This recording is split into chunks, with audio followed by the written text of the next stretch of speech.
دنیا د بل آخرت دی، دنیا و آخرت.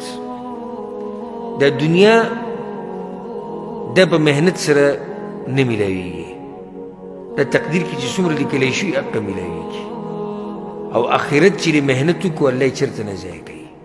خو زموږ دې کارونو ته وګوره، موږ هغه څه چې په تقدیر کې لیکلی شوي دي د هغې دپاره شپه ورځ یو کړې ده، شپه ورځ هم یو کړې ده چې نه هر څه چې دي خو د دنیا به صرف کوو، او هغه آخرت هم شاته پرېښودی دی چې د هغې دپاره څه عمل هم وکړي او د شریعت په تله برابري الله یې نه ضایع کوي.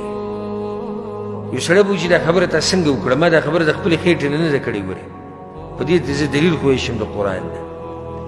په سورت بني اسرائیل کې الله څه وایي؟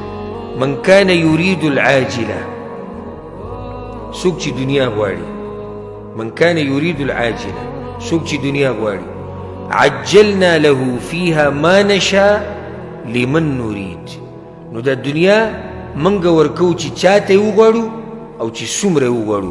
مطلب د انسان په غوښتنې پورې نه ده تړلی شوی. یو سړی دی دنیا ډېره غواړي، الله وایي زه وله ورکومه دنیا څومره چې زه وغواړم او د چا دپاره چې وغواړم.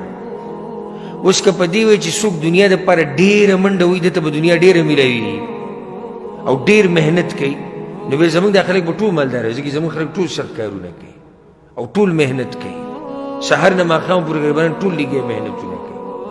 او که په دې دنیا بندېدی چې یو سړی محنت نه کوي ده ته به دنیا نه میلاویږي، نو دا عرب خصوصا دا خلیج ملکونه والا دا به د لوږې نه مړه ټول، ځکه چې دوی اړه قیم نه، الله والا بیا هم رزق ښه ډېر ورکوي.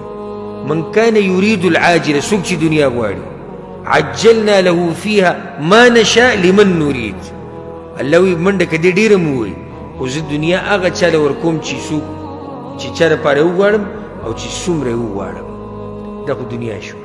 ومن اراد الاخره، او څوک چې آخرت وغواړي، ګوره آخرت کې دا نشتي چې الله وایي چې زه چا له ورکوم ورکم آخرت، نه.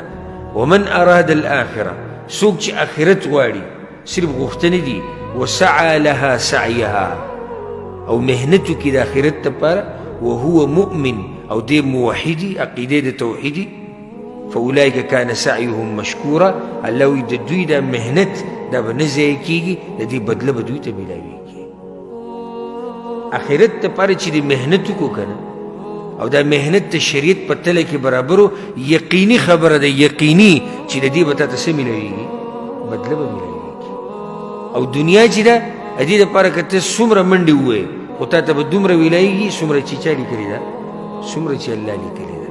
د آخرت دپاره کوشش کوئ، محنت کوئ. د الله رب العزت سره ګورئ زره عمل هم دا نه ضایع کېږي، ګورئ زره عمل دا هم نه ضایع کېږي. الله څه وایي په سورة الانبیا کې؟ ونضع الموازين القسط ليوم القيامة، الله وی د قیامت په ورځ به زه د عدل او د انصاف تلې لګوم، فلا تظلم نفس شیئا، د هېچ چا سره به ظلم نه کېږي. وان کان مثقال حبة من خردل، الله وی که د شړشمو د دانې امره عمل دې کړی، اتینا بها، دا به په تله کې پروت دی.